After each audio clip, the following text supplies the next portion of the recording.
السلام علیکم دوستو، کیسے ہو آپ سب؟ میں ہوں عریج اور آپ ہیں اس وقت میرے یوٹیوب چینل عریشہ ناولز پہ۔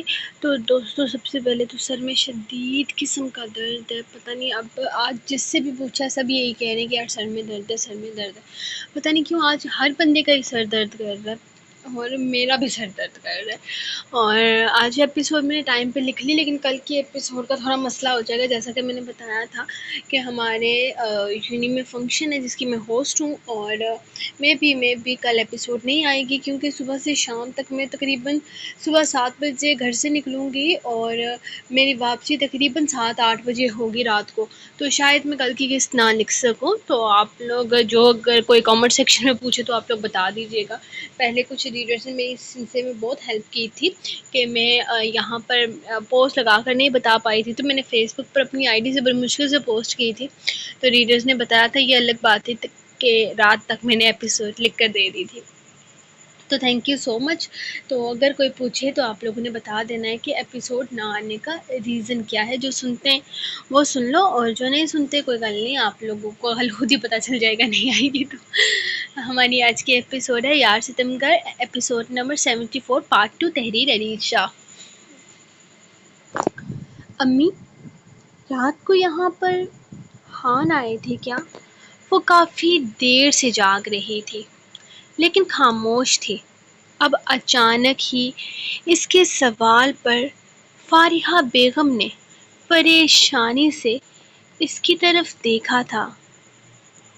نہیں تو نہیں، تمہیں ایسا کیوں محسوس ہوا؟ فارحہ بیگم نے پریشانی سے پوچھا تھا۔ پتہ نہیں مجھے کیوں ایسا محسوس ہو رہا ہے، شاید وہ ہمارے سونے کے بعد یہاں آئے ہوں، وہ پھر سے بولی تھی۔ نہیں بیٹا، وہ یہاں کیوں آئے گا؟ ہم نے اسے منع جو کر رکھا ہے، تمہیں بس یوں ہی وہم ہو رہا ہے، فارحہ بیگم نے مسکرا کر کہا تھا۔ خان میرا وہم نہیں ہے، وہ یہاں آئے تھے، ان کی خوشبو ہے اس کمرے میں انہیں محسوس کر سکتی ہوں۔ اچھا، اگر ایسی بات ہے تو ہو سکتا ہے کہ وہ رات کو کسی لمحے یہاں آ ہی گیا ہو، اپنے جذبات کے ہاتھوں مجبور ہو کر، امی نے سرسری سے انداز میں کہا تھا، جبکہ وہ ایک نظر انہیں دیکھتی کچھ بھی بول نہیں پائی تھی۔ تمہیں برا لگا اس کا کمرے میں آنے کا سوچ کر؟ امی نے نہ جانے کیوں سوال کیا تھا۔ امی، مجھے کچھ بھی لگنا ختم ہو چکا ہے، اچھا برا اب کوئی فرق نہیں پڑتا۔ جب انسان کو اس کی اوقات پتہ چل جائے تو پھر یہ ساری چیزیں کوئی اہمیت نہیں رکھتی۔ میں باہر جانا چاہتی ہوں، اس کمرے میں مجھے گھٹن ہو رہی ہے، وہ انہیں دیکھتے ہوئے بولی تو وہ فوراً ہی اس کے قریب آتے ہوئے اسے ویل چیئر پر بٹھانے میں اس کی مدد کرنے لگی تھی۔ وہ جانتی تھی وہ اس وقت صرف اور صرف عصبت کی خوشبو کے حصار سے نکلنا چاہتی ہے جو صرف اسے ہی محسوس ہو رہی تھی۔ آؤ بیٹا آؤ ہمارے پاس۔ وہ جیسے ہی کمرے سے نکلی، قاسم بابا نے اسے پکار لیا تھا۔ اس کا ارادہ نہیں تھا اس طرف جانے کا، لیکن فارحہ بیگم ان کی پکار پر اسے ان کے پاس لے گئی تھی۔ انہوں نے نرمی سے اس کے سر پر ہاتھ پھیرتے ہوئے اسے اپنے ساتھ ناشتہ کرنے کے لیے کہا تھا۔ جب ملازمہ اس کا پرہیزی کھانا ٹیبل پر ہی لے آئی تھی۔ وہ بنا کوئی بھی اعتراض کیے ان کے ساتھ بیٹھ کر کھانا کھانے لگی تھی، جب اچانک ہی اسے اپنے کپڑوں میں سامنے سے آتی لڑکی نظر آئی تھی۔ وہ تیزی سے سیڑھیوں سے اترتی ان کے قریب کرسی گھسیٹ کر ازبک والی کرسی پر بیٹھ گئی تھی۔ میں آ گئی قاسم بابا، آپ نے کہا تھا نا کہ میں آپ کے ساتھ آج سے ناشتہ کروں گی، وہ پرجوش انداز میں ان سے بولی تھی، جبکہ قاسم بابا بھی ہلکا سا مسکرائے تھے۔ ان کے ذہن سے یہ بات نکل چکی تھی کہ وہ اسے اپنے ساتھ ناشتہ کرنے کا کہہ چکے ہیں۔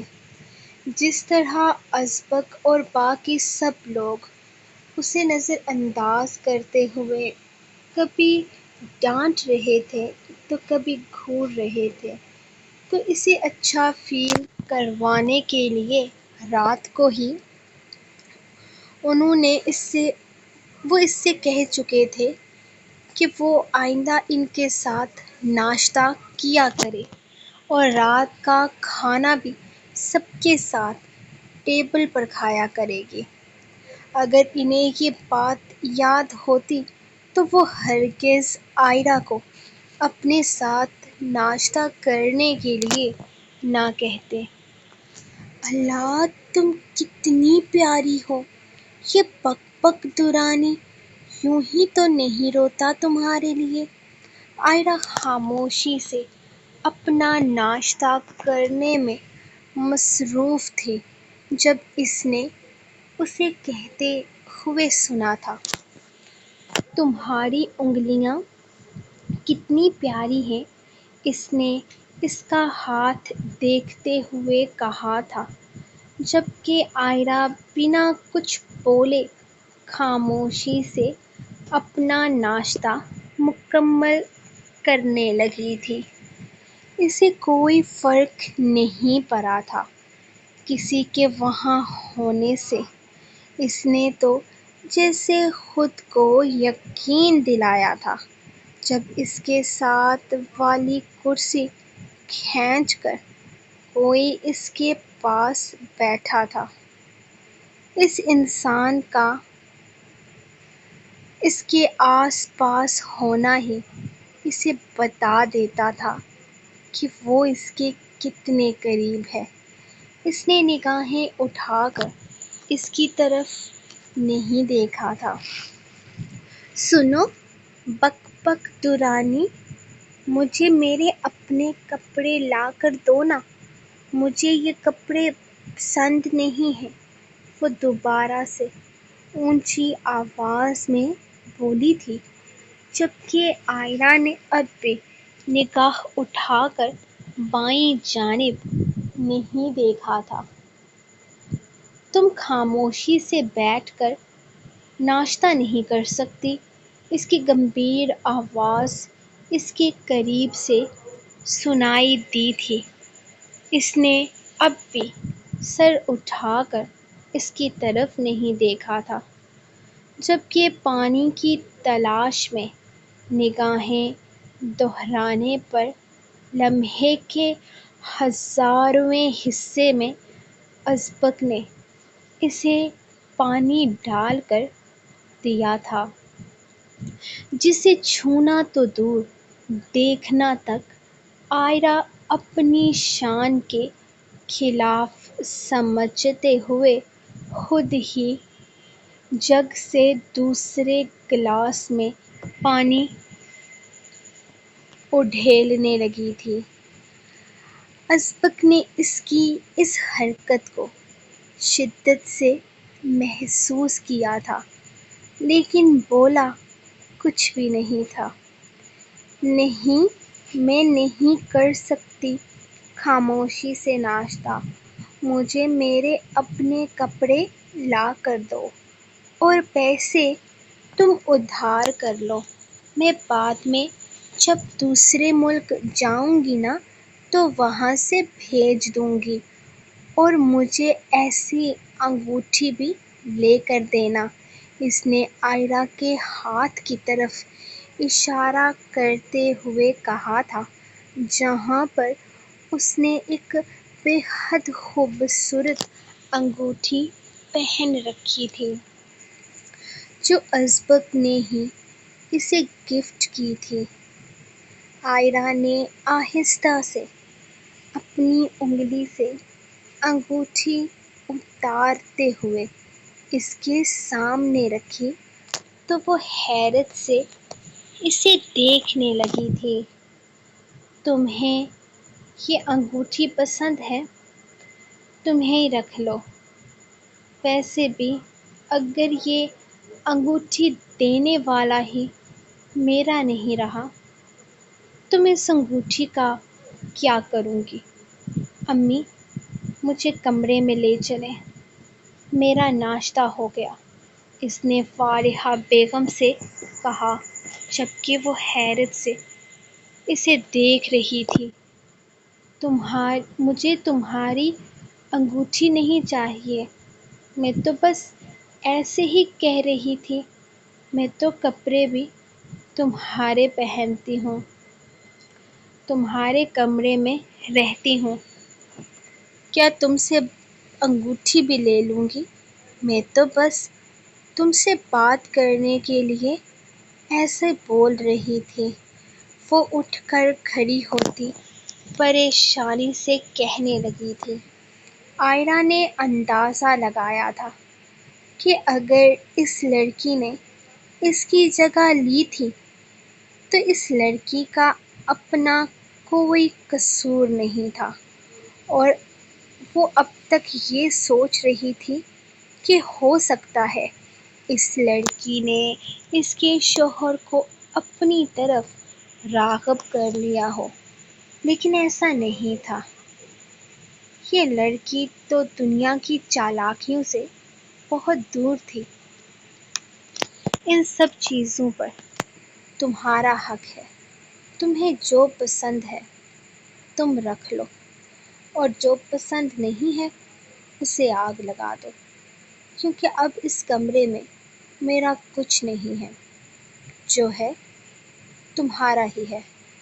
وہ کہتے ہوئے اپنی ویل چیئر کو گھسیٹتی فارحہ بیگم کو مجبور کر گئی تھی اسے واپس کمرے میں لے جانے کے لیے۔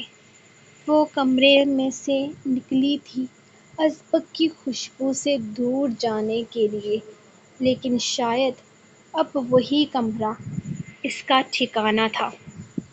ازبک، تم درخنے کو ہسپتال لے کر جاؤ۔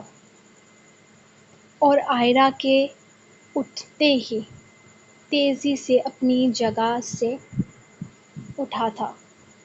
جب قاسم بابا نے اس سے کہا تھا، ان کے الفاظ آئرا نے بھی سنے تھے۔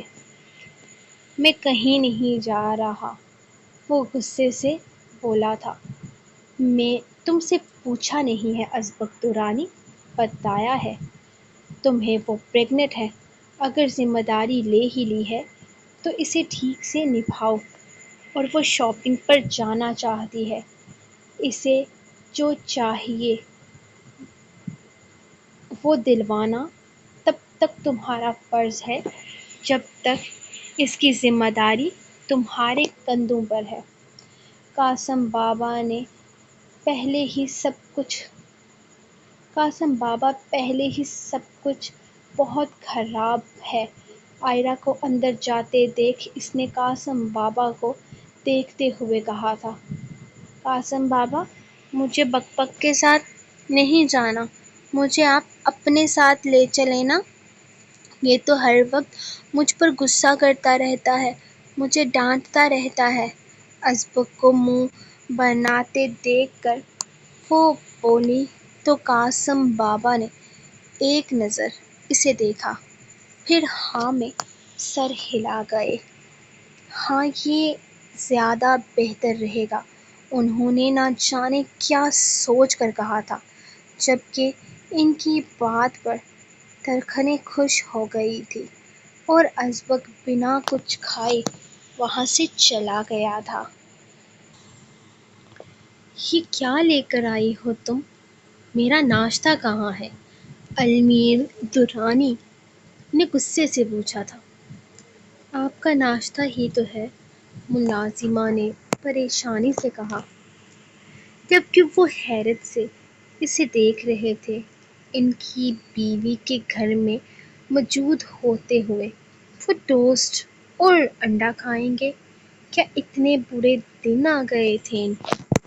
میں یہ نہیں کھاؤں گا، وہ بے حد غصے سے پلیٹ کو پیچھے ہٹاتے ہوئے بولے تھے۔ جا کر اپنی بیوی جی سے کہو کہ میرا ناشتہ بنائے، انہوں نے حکم دیا تھا۔ جی، انہوں نے صرف رائق لالا کے لیے کھانا بنایا ہے اور کہا ہے کہ باقی کسی سے ان کا کوئی تعلق نہیں، ملازمہ نے گھبراتے ہوئے کہا تھا۔ اب اس بکواس کا کیا مطلب ہے؟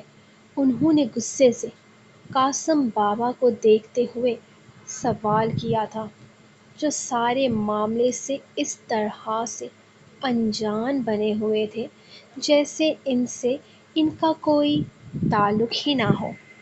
وہ باہر آئی، ایک لڑکی کو اپنا تماشا دکھا رہے تھے، وہ بھی اس عمر میں۔ وہ پہلے ہی کہہ چکی ہے کہ وہ تمہارے لیے یہاں واپس نہیں آئی، تو پھر اس طرح کے سوال کا بھی کوئی مطلب نہیں۔ المیر درانی، قاسم بابا کا لہجہ سخت تھا۔ قاسم بابا، وہ فضول میں بات کو بڑھا رہی ہے۔ اتنے سالوں سے دبی ہوئی بات کو باہر نکالنے کا کیا مطلب ہے؟ وہ ابھی بول ہی رہے تھے جب کرسی کھینچ کر ارزق ان کے پاس بیٹھا تھا، جبکہ رائق اور الوینا بھی اپنے کمرے سے نکلتے انہیں نظر آئے تھے۔ رائق بیٹا، میں نے تمہارے لیے ناشتہ بنا دیا ہے۔ کچن سے نکلتی امامہ بیگم نے اس کے سامنے ناشتہ رکھا تو انہوں نے ایک نظر گلاس میں جوس اڈھیلتے ارزق کو دیکھا تھا۔ بیٹا، مجھے پتہ نہیں ہے تم کیا کھاتے ہو، لیکن میں نے تمہارے لیے بھی وہی بنایا ہے جو رائق کھاتا ہے۔ کل صبح سے تم مجھے بتا دینا، میں تمہارے لیے تمہاری پسند کا ناشتہ بنا دیا کروں گی۔ انہوں نے ارزق کو دیکھتے ہوئے کہا تو اس نے حیرت سے انہیں دیکھا تھا۔ وہ سچ میں اس سے ہی مخاطب تھے۔ اب وہ واپس کچن میں جاتے ہوئے اس کے لیے ناشتہ لا کر اس کے سامنے رکھ گئی تھی۔ اس کی ضرورت نہیں تھی۔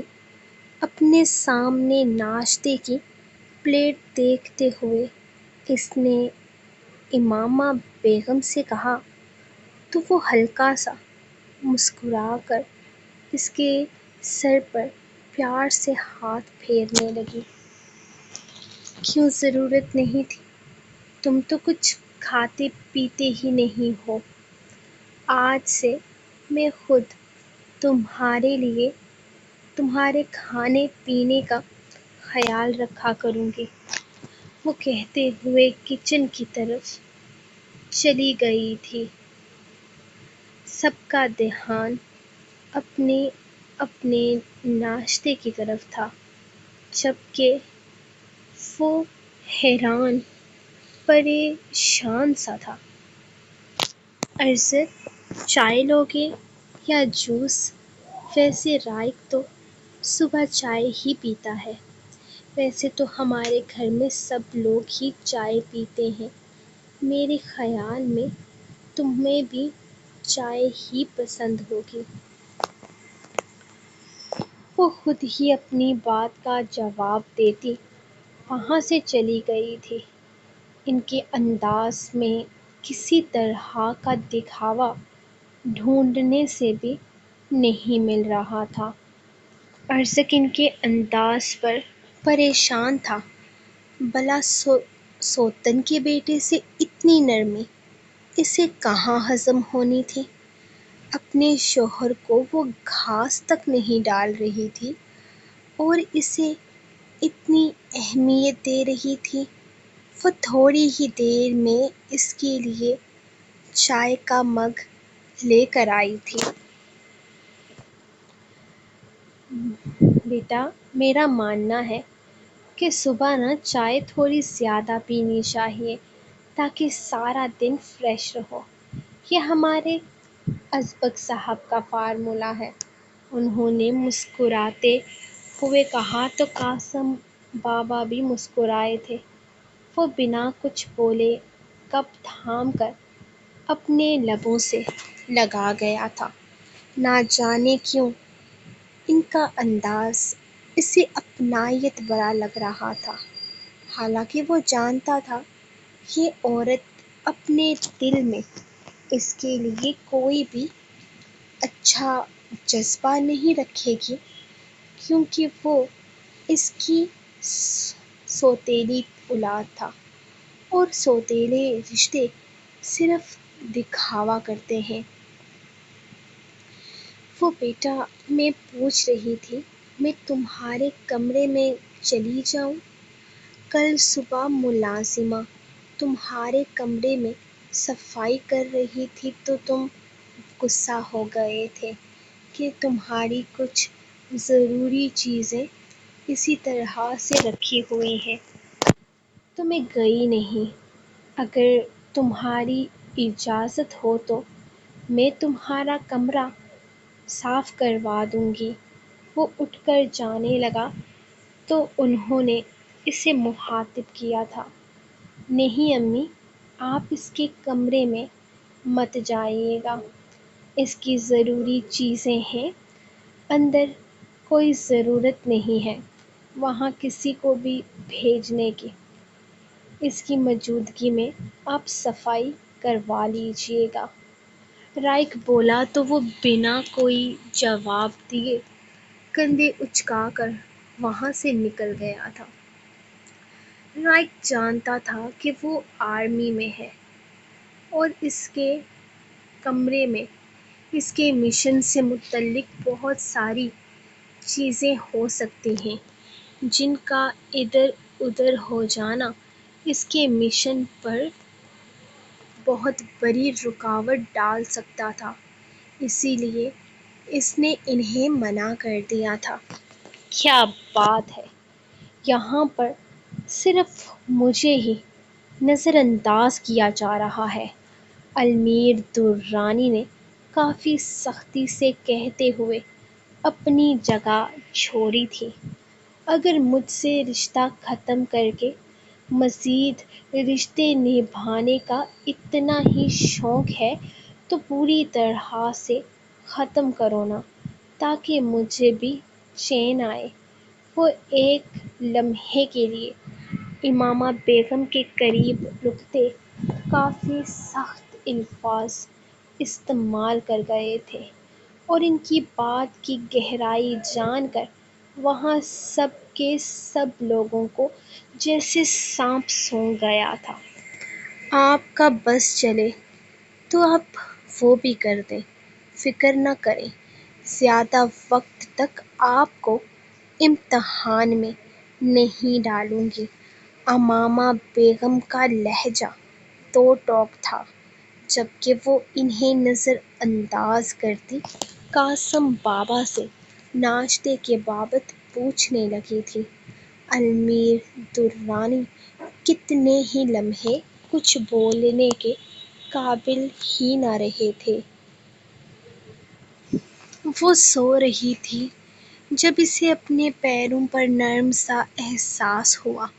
اس نے آنکھیں کھولی تو بابا اس کے پیروں کو اپنی گود میں رکھے سہلا رہے تھے۔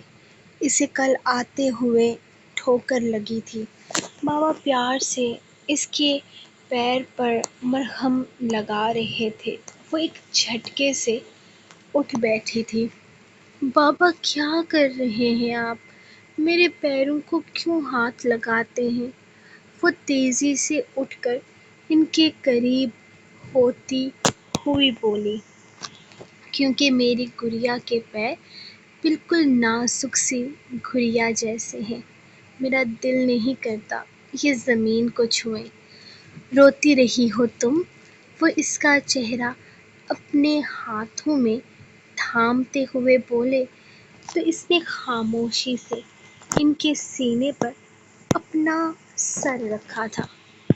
بابا I'm sorry، مجھے معاف کر دیجیے، میں نے بہت غلط کیا، میں نے آپ کے ساتھ دھوکہ کیا، مجھے ایسا نہیں کرنا چاہیے تھا، میں بنا آپ کی اجازت لیے، آپ کے جذبات کو سمجھے بغیر میں نے اتنا بڑا قدم اٹھا لیا، میں نے ارزق سے شادی کرنے کا فیصلہ کر لیا، مجھے پہلے ان کے بیک گراؤنڈ کے بارے میں جاننا چاہیے تھا، بغیر ان کے بارے میں کچھ بھی جانے میں کس طرح آپ کے ساتھ نافرمانی کر گئی۔ وہ ان کے سینے سے لگتے ہوئے رونے لگی تھی۔ میں صرف یہ کہہ رہی تھی کہ مجھے اس لاسانی کے بیٹے سے شادی نہیں کرنی، وہ مجھے پسند نہیں ہے، وہ مجھے عجیب نظروں سے دیکھتا ہے، لیکن میں نے آپ کو یہ بات بتانے کے بجائے، سمجھانے کے بجائے کسی اور سے نکاح کرنا بہتر سمجھا۔ مجھے ہرگز پتہ نہیں تھا ارزق نے یہ سب کچھ مجھے پھنسانے کے لیے کیا ہے۔ وہ آپ کے دشمن کے خاندان سے تعلق رکھتے ہیں، میں اس بارے میں کچھ بھی نہیں جانتی تھی۔ میں نے خود شادی پر ارزق کو پہلی دفعہ ان کے گھر پر دیکھا تھا۔ مجھے وہ لوگ اتنے برے لگے ہی نہیں کہ میں یہ سوچتی کہ ارزق نے مجھے پھنسا کر مجھ سے نکاح کرنے کی آفر صرف اور صرف آپ کو نیچا دکھانے کے لیے کی ہے۔ میں اپنی بے وقوفی میں ان کے ہاتھوں استعمال ہوتی رہی اور مجھے پتہ ہی نہیں چلا۔ وہ مجھ سے محبت کا جھوٹا دکھاوا کرتے رہے، میرے ساتھ کھیل کھیلتے رہے اور میں ان کی محبت کو سچا سمجھتی رہی۔ میں بہت بے وقوف ہوں بابا، پلیز مجھے معاف کر دیجیے۔ وہ ان کے سینے سے لگتی روتے ہوئے بولی تھی۔ بس بس میرا بچہ، تمہیں آنسو بہانے کی ضرورت نہیں، تمہیں رونے کی ضرورت نہیں، تمہارا باپ سب کچھ دیکھ لے گا، سب کچھ ٹھیک کر دے گا۔ تم نے بالکل پریشان نہیں ہونا، تمہارا بابا ہے نا، سب کچھ سنبھال لے گا۔ میں تمہیں جلد سے جلد اس سے طلاق دلواؤں گا۔ اگر میری بیٹی اس سے کوئی تعلق ہی نہیں رکھنا چاہتی تو میں ہرگز اپنی بیٹی کو اس رشتے میں باندھ کر نہیں رہنے دوں گا۔ طلاق؟ وہ بابا کے اس بات پر بری طرح سے گھبرائی تھی۔ ہاں میری بچی، طلاق۔ میں تمہیں اس انسان کے ساتھ زندگی برباد نہیں کرنے دوں گا، اسی لیے میں نے سوچا ہے کہ جلد سے جلد تمہاری طرف سے اسے کاغذات بھیجوں گا، لیکن اس سے پہلے میں تمہیں ان ساری ٹینشنوں سے نکالنا چاہتا ہوں۔ ہم دونوں 2 دن کے بعد یہاں سے پیرس جا رہے ہیں پورے 15 دن کے لیے، اور وہاں ہم دونوں باپ بیٹی خوب انجوائے کریں گے، ایک دوسرے کے ساتھ وقت گزاریں گے۔ میں اپنی بیٹی کو بہت سارا پیار دوں گا، سارا وقت اس کے ساتھ گزاروں گا۔ میں اپنی بیٹی کو بہت خوش رکھوں گا۔ وہ اسے اپنے سینے سے لگاتے ہوئے اس کا ماتھا چومتے ہوئے بولے تھے، جبکہ زمج خود بھی اس ماحول سے دور جانے کا ارادہ رکھتی تھی، اسی لیے صرف ہاں میں سر ہلا گئی تھی۔ ارزق کا دھوکہ، آئرہ کی بے عزتی، درانی خاندان کا دوغلا پن اسے بری طرح سے پریشان کر گیا تھا۔ وہ فی الحال یہاں نہیں رہنا چاہتی تھی۔ ان سب چیزوں کے بیچ میں اس نے اپنی ماں سے رابطہ ختم کر لیا تھا۔ سو گائز، یہ تھی آپ لوگوں کی آج کی ایپیسوڈ۔ ملیں گے نیکسٹ ایپیسوڈ کے ساتھ۔ لائک لازمی کیجیے گا، نیکسٹ ایپیسوڈ 1200 لائکس پر آئے گی۔ خدا حافظ۔